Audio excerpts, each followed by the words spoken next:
highlighting the topics that affect agriculture nationwide. It's the AgNet Weekly with Sabrina Halverson, brought to you by AgNet Media. And now, here's this week's featured conversation. U.S. ag exports have seen some ups and downs recently. Joining us this week to talk about it is industry analyst for Farm Supplies and Biofuels at CoBank, Jacqui Fatka. I'm Sabrina Halverson. Here's this week's AgNet Weekly. I wanted to talk a little bit about trade today, and I know that you've been keeping your eye on a few things, and I'd like to start out with talking about China. The U.S. has seen a decline in some of our exports, and that is due, largely because of China taking fewer of our exports and I believe getting more from Brazil. Can we talk a little bit about that? And I'd like to get your, educated eye on that topic. Yeah, so China, this kind of downward spiral of our exports is not new this year, but I think this year we're finally feeling the real hit because our soybean exports to China are already down 23% for the fiscal year. Corn exports to China are down 67%. We built up a lot of our soybean demand to China.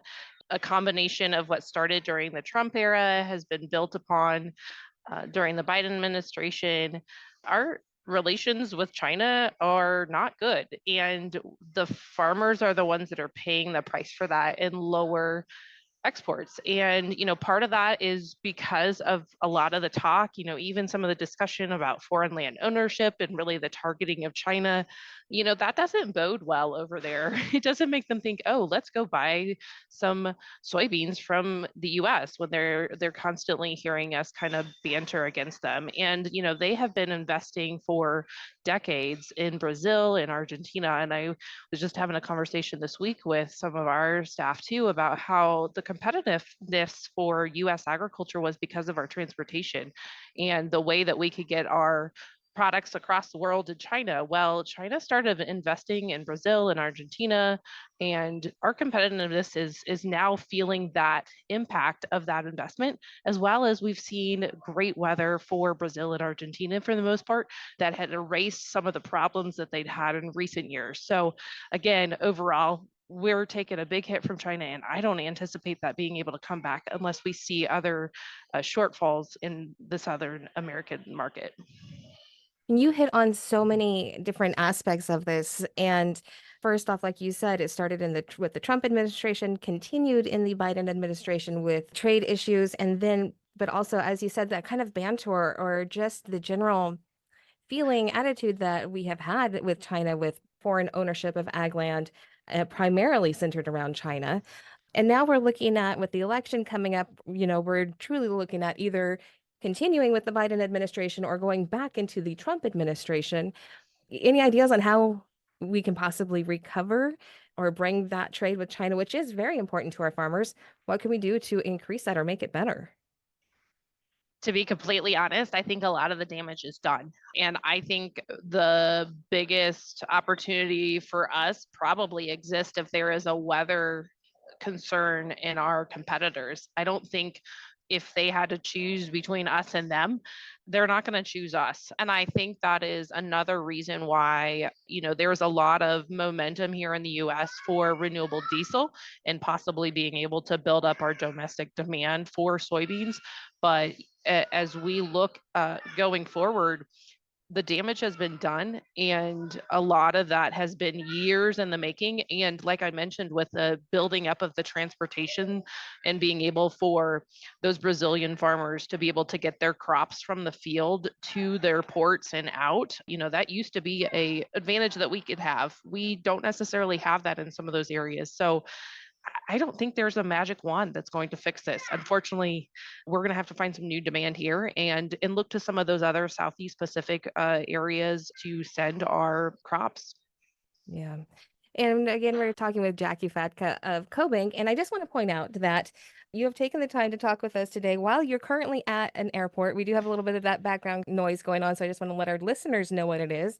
And I really appreciate you taking the time out to speak with us. So, speaking of taking a trip, let's take a trip from China to Mexico. Now, Mexico has had a change in leadership. And with that, we've seen a drop with the peso. How can that affect things?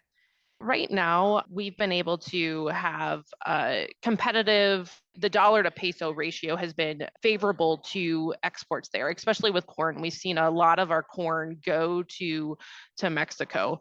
And with so many headwinds that the industry is facing, that was really a tailwind, right? It was kind of giving us some boost. But a weaker peso longer term may actually slow U.S. grain exports to Mexico, so corn in particular. So that's one thing we're watching there with the recent election there.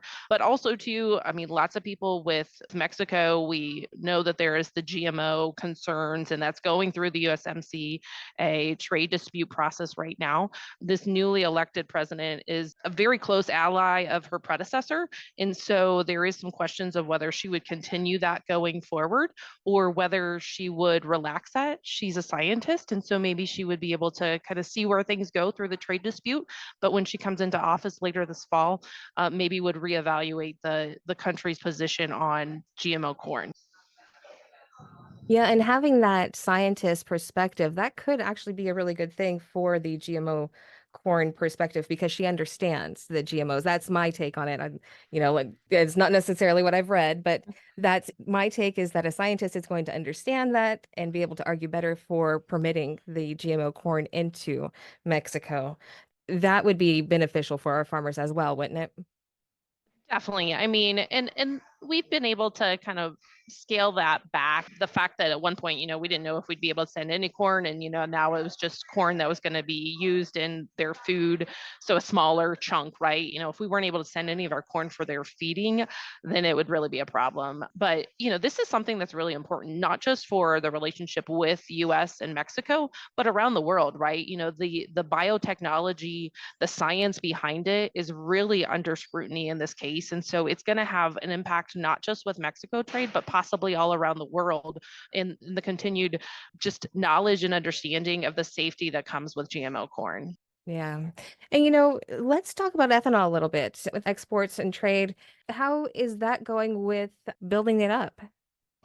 Yeah, so just, this week we had new numbers out for April, and again, very high exports that we're seeing, probably going to exceed the 200 million gallon mark for only the second time in history. And we're seeing some robust demand for really big markets. Some of that is these countries around the world that are creating their own renewable fuel incentives programs to increase the blending amounts. Canada has been a good market there. And again, just being able to take our domestic product, do something with it. So taking our domestic corn and sending it around the world. We started off our conversation about China. As we look at the overall U.S. ag trade outlook, there was just a quarterly release last week. Ethanol was one of the few that actually is seeing an increase. USDA updated higher the outlook for ethanol exports going forward, and we could actually surpass our previous record, both in volume and value. As we wrap up, are there any other thoughts that you have today or anything else that you think that our listeners would like to know about trade?